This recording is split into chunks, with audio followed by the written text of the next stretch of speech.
nous avons analysé pas mal des fautes commises par voie de presse qui étaient déjà annoncées au cours du point de presse précédent. Mais en tant que corps du bureau central et du bureau exécutif réunis, nous sommes revenus sur la mesure en rapport avec le retrait des chansons, des 31 chansons qui ont été suspendues sur la voie de presse, et que nous avons compris de la même manière que plutôt il faut continuer à analyser, et bientôt, si l'analyse ne donne pas le contraire, nous allons encore une fois suspendre d'autres.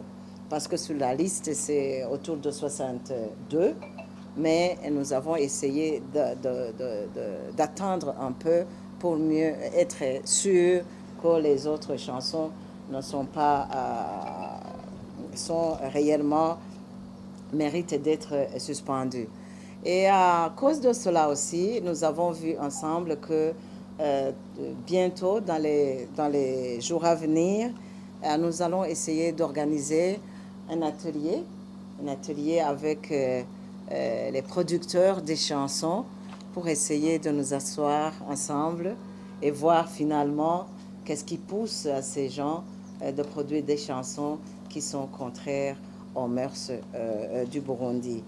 Comme ça, nous allons essayer de voir quoi faire avec les autres organes, avec les autres instances qui ont affaire avec les mœurs. Et le jour, nous avons analysé ensemble les médias avec qui nous avons donné l'autorisation, mais qui n'ont pas pu fonctionner correctement. Je mentionnerai ici la radio Musique FM. Et cette radio, il y a à peu près, elle a été suspendue le 22 novembre 2019. Et ce médium n'a jamais fonctionné. Le volet carte de presse, nous avons constaté que les résultats sont de loin satisfaisants. Et les manquements n'ont pas manqué, excusez de la tautologie, mais quand même, certains journalistes ont constaté que certaines cartes n'avaient pas de visibilité assez.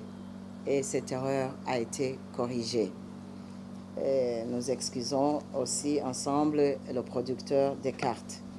Mais en même temps, nous avons constaté qu'il y a d'autres demandes en rapport avec la carte de presse, mais pas avec les journalistes proprement dit, mais avec d'autres catégories de personnes qui sont dans le métier. Là, je nomme les bénévoles, je nomme les pigistes, je nomme les stagiaires et je nomme les retraités. À toutes ces catégories de personnes qui sont dans le métier, nous avons trouvé une manière de les intéresser, tout en sachant que les employeurs vont pouvoir les utiliser de façon responsable, car chaque journaliste ou chaque agent de la communication, on sait comment l'utiliser pour rester dans le respect de la loi. Et nous avons ciblé une autre catégorie de journalistes à qui nous allons accorder une carte honoraire. Comme c'est prévu par la loi sur la presse, nous allons les cibler.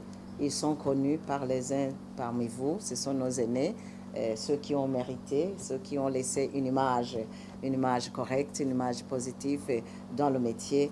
Nous allons les décerner une carte honoraire et ils ne vont pas demander, c'est nous qui savons à qui nous allons les accorder.